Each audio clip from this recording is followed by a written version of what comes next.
Hello, potential students of Chattahoochee Technical College. Today we are here with two wonderful students, Tanya Merrill and Lacey Allred. And they are going to be offering some advice. They're going to be talking today about their transition from GED to college. Both of them are in college now, and I'll let them tell you what they're majoring in, but we're very lucky to have them today to kind of give you the first-hand knowledge of what it's like to transition into college after you get your GED. So I'll start by asking maybe a question or two, and then we're just going to kind of open it up for them to give the advice. But the first thing would be, and it's directed to both, and Tanya, you can talk first, and then Lacey, you can talk. What was it like when you first came in to get your GED? We're not going to do college, GED.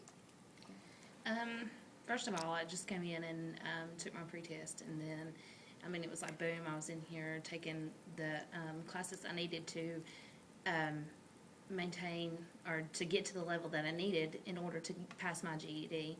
But it was awesome. The help was really nice. The teachers and stuff were awesome. And Lacey, how about for you? What kind of feelings did you have when you started? I was I had left my last job back then, and I just wanted to do something to further my education, and I was hoping that it would help me land a better job. So I decided to come back and work on, I only had one left, math at the time, so I wanted to find a way to be able to get through it and finally get to go to college. Okay. So I hear you say land a better job. So was college something that you wanted to do when you came originally? Yes, I did want to go to school. I wanted to get an opportunity to get a chance to try, and so this was the best way to help me get that. Okay. And how about for you, Tanya? Was college something that you wanted to do as soon as, did you know that, like when you were going to get your GED? I did, kind of, but on the other hand, I was kind of iffy about it. But I wanted to do medical mission trips. And so, in order to do that, then I had to have a GED and enroll in Chattahoochee Tech. Okay. So. Great. So what we'll do is I'll kind of pan to their experience in college, and that's initial experience, like after they got their GED, what did they do?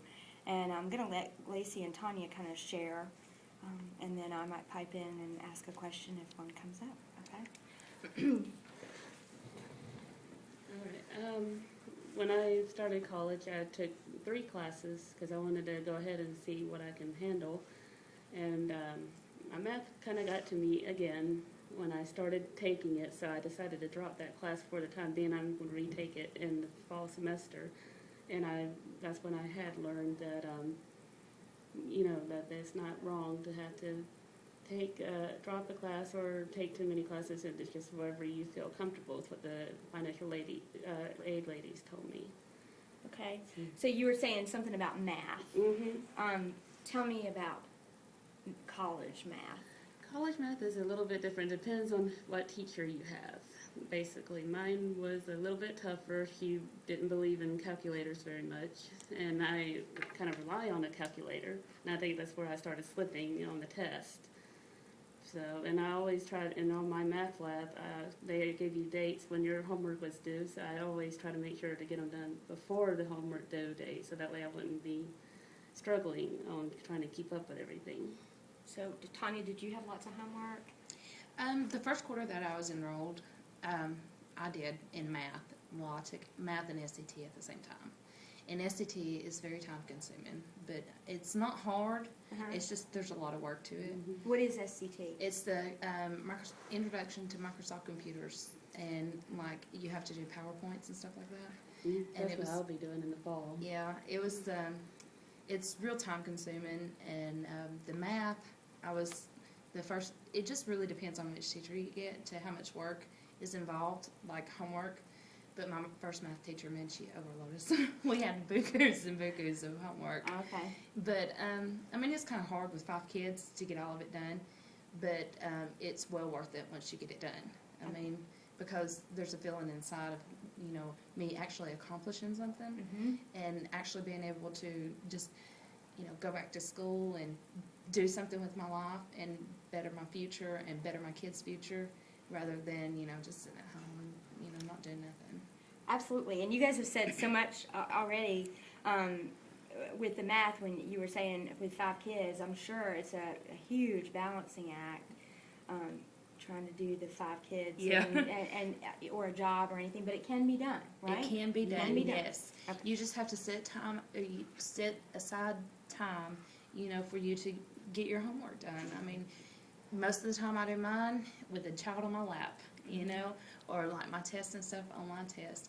I just wait until they go to bed at night, and then, you know, I really get with it, you know. Mhm. But I love it. I wouldn't change anything in this world. So you lots know. of Red Bulls and coffee, right? Yeah. Okay. I'm a night owl anyways. That's good. And I wanted to ask you guys too about your experience, like when you applied. How did you know where to go? How did you know what to do? I mean, I think it's pretty involved from what I hear. So. Well, whenever I applied, Mhm. I just went down there and told them what I wanted to do, and they told me to talk to the, they gave me the email address for the administrator. They signed me up. It wasn't really hard. I mean, I just went down there and told them I wanted to enroll in school. Oh, I mean, good. Yeah, so, I mean, it was quick and easy for me, you know. Wonderful. Okay. How about for you, Lacey? I talked to the lady down here, Lisa, that works at the front desk, and she's the one that directed me to the people to get them ready for the test that we had to take, the Compass test. And she's the one that got me signed up for it and told me what day to come in and what time to come in. And then from there, I just got my information. They called me and followed me up on everything, and then I was accepted in it. Okay. So it was really easy. Okay. And you said something about the Compass test. Mhm. What is that exactly? Basically, like the pre-GED almost is kind of what it reminded me of, just taking math and taking writing and reading, and they just grade. You have to have a certain grade on each one to be able to see where your skills are on which area. And that's how they enroll you in when you get signed up for your classes. Okay. Tanya, did you feel like the Compass test was hard, or did you feel like it was also similar to the GED? The math compass test, I struggle in math anyways. So for me, yes, it was kind of hard. Mhm. But I mean, just like anything, if you study Mhm. and, you know, you want it bad enough, it's going to happen, you know? Okay. I mean, more or less. Right. But the other parts on the compass test, like the writing and stuff like that, I didn't have any trouble with it. But people are different in different areas. Mhm. So, I mean, it's just where you're good at and where you're not, you know? Right, and that's encouraging. It doesn't necessarily mean because you didn't maybe score the grade you wanted to, it doesn't necessarily mean you can't go to college, right? Right. It's just like a placement test. It Mhm. just shows where to place you. Okay. Like in math, I didn't do so well on the Mhm. compass test in math, so I was placed in. I started out in 098. There's 097, 098, 099, and then I think I'm in 1111 now. But it just basically shows where you need help Mhm. and how much help you need, and it just determines where to place you at. Okay. And sometimes they tell you to come back and retake the test if your grade's not high enough the first time. You can retest in within a week, and then that Yeah. way you can study for it and get prepared to see where you messed up in, and they can give you good books to guide you on it. Okay, so that's good to know too. Mhm. So the Yeah. first time is not like we're going to take you out back and shoot you Right. because you haven't Yeah. gotten the score you need or Because something. I had to take it twice. I came back and took it the week after I studied on the books they gave me, Okay, and that's then I was able to get it then. okay, great. Let's see, there was something else I was going to say about the compass and the math, but it's totally escaped me right now. How about financing? Like, how in the world did you guys come up with all the money that you need for college? Oh, Hope and Pell is wonderful. I've not had to pay anything out of pocket except for like gas and, well, to start off with, because you don't receive your financial aid until 3 weeks after the first day you start. That's very important because, like, when I first started school, they didn't tell me that, and I was panicking because how am I going to get the internet? How am I going to do this? But because a lot of your classes, biggest majority of them is you have to work online. everything is online. And we didn't have the money before I started school, so like I never had a computer or anything. But I get if you maintain your grades level high enough and hope 3.0 right now, but during the semester, when it turns semester, it's going to change. 3.7 will cover your entire tuition. 3.0 will cover, I think it's 90% of your tuition. And then where the Hope don't cover, if you can receive the Pell Grant, the Pell will pick up for it. Okay, So that's encouraging news. Lacey, did you get the Hope as well, or? Yes, I got Hope, and I also got my GED, the voucher money when I passed the GED, and I also got the financial aid as well, so it was able to help me cover everything, which was a lot useful, especially for books, since the books are a little bit pricey. Yes. So, And so somebody that is thinking about going to college doesn't necessarily need to know how to fund the entire tuition, Right. because there is that hope. There is hope out Yeah. there. There's hope. Yeah. And then there is possibly the Pell Grant, like Right. you guys said, Yeah. and then the $500 GED voucher. which is useful yeah, for very books. helpful. Are they? I think they're going to cut that. Are they? I don't think they are. Are they? Actually, I think Well, we're that's lucky good. enough Yeah. that we didn't have that cut. Well, that's good. Yes, with all that, everything else Yeah. that's being cut, you never Yeah. know. But I think we're keeping the $500. And you said something, Tanya, about computers. You said online, and then I heard you mention earlier the SCT class where you have to do a lot of the PowerPoint. Yes. So, do you think computer skills are important to have? Yes, very important, because you have so much that you have to do on computers, and it really helped me a lot to take SCT first, because, like I said, I never had a computer Mm-hmm. in my home, and the only computer I really used was whenever I was in high school, and that's been forever ago. So, like, taking SCT first, it's like overwhelming because you first start into school, but it actually helps you a lot, because it helped me learn how to go through the computer and do the things that I needed to do. It taught me the things that I needed to learn in order to succeed in the other classes. How about you, Lacey?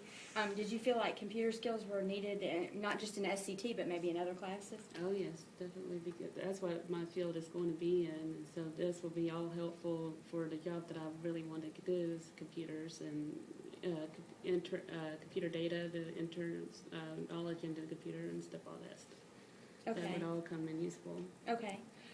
So I'm hearing that computers are important no matter what, because Yeah. you're in medical and you're in computers, so computers are going to be important for you, but medical, even medical. Even medical, yeah. Okay. Well, is there anything else you would like to tell the students, because I think this has been just so helpful. Is there anything else you want potential students to know before they decide to go into college?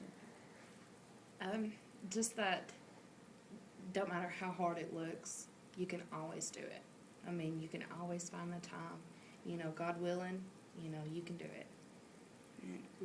And just don't give up and don't get too discouraged too quickly. I know I felt times where I was ready to scream because I wasn't sure that I was ever going to get the math down, and just keep working at it. And Amy is a great teacher. She's here to help. And Miss Jackie. And they both helped me y'all helped me get through it, so I'm sure y'all will be able to help the future GED students to get through. Well, thank you. And Lacey and Tanya are wonderful examples of hard work and determination, and no matter the barrier, you can do it. And if you're out there thinking, no, I can't do it, it might be too hard for me, well, you just go find Lacey and Tanya and ask them, because you can do it. And I hope that everyone decides to continue their journey after the GED.